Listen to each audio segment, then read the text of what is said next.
आजच्या भागाचं नाव आहे इरावती केतकर। मी मारुती सुझुकीमध्ये सेल्स एक्झिक्युटिव्ह म्हणून कामाला होतो। एक दिवस एक कपल गाडी घेण्यासाठी आलो होतं। 37-38 वयाची बाई व माणसाचं वयही तेवढंच असेल। जोडपं जास्त घासाघीस करणारं नव्हतं। स्विफ्ट बुक केली होती।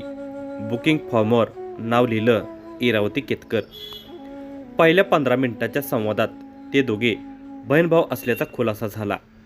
तिचा नवरा अमेरिकेत होता, वर्षातून एकदाच यायचा, म्हणजे ते इकडे एकटीच मुलाबाळासकट राहते एवढंच प्रथमदर्शनी स्पष्ट झालं होतं। दरम्यान स्विफ्टसाठी बरीच वेटिंग असल्यामुळे मधल्या काळामध्ये इरावतीबाईंशी माझं सारखं बोलणं होत असे। सुरुवातीला अगदी फॉर्मल बोलणारे आम्ही कधीमधी अगदी थोडीफार वैयक्तिक बोलण्यापर्यंत जात असू।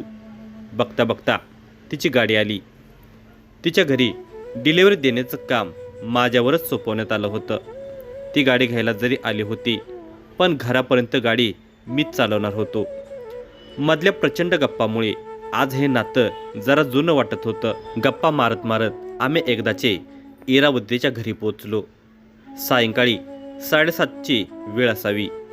कोथरूड भागात प्रशस्त 3 BHK फ्लॅट होता। एवढ्या मोठ्या घरात बया एकटीच राहत होती। 2 पोरं होती, पण उन्हाळी सुट्टीत ती आजोळ्याला गेली होती। बस राम, आज आनंदाचा दिवस आहे बरं का, तू काय घेतोस? विचारण्यात प्रेमळपणा होता, नुसतं कोरडेपणा जाणवला नव्हता। नको, काहीच नको। ठीक आहे, चहा तरी घे, मी होकार दिला। पुढच्या 5 मिनिटात चहा पेश झाला। तिने मात्र काहीच घेतलं नाही। तुम्ही नाही घेतला चहा?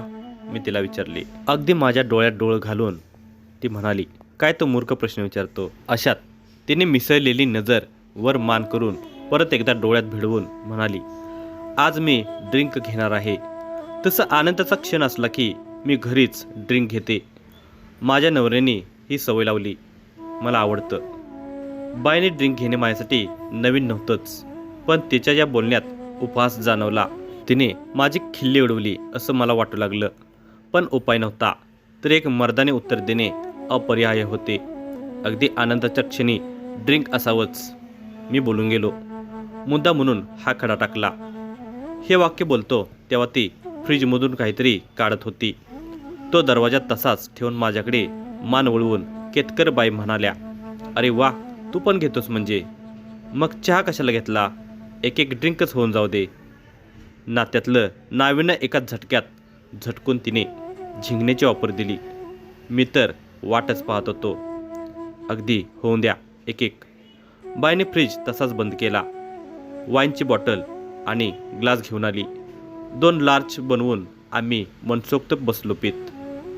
5-5 उंचीचा बांधा, कोकणस्थ गोरा रंग, घारे डोळे, मऊ त्वचा, दणकट व नाजूक यांचं अप्रतिम मिश्रण असलेलं ते रसाळ व मधाळ शरीर माझ्यासमोर बसून अगदी दिलखुलासपणे गप्पा मारत होती।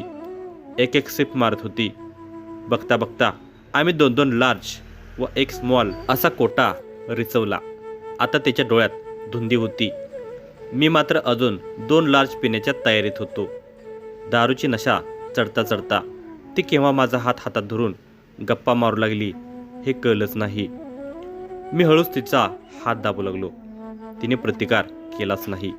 मग बोलता बोलता तिच्या कमरेत हात घालून जवळ ओढल्यावर जराशी किंचाळत माझ्या अंगावर कोसळली, खाऊ लागली। अशा पद्धतीनं पुढील कार्यक्रमसुद्धा मजेशीर झाला।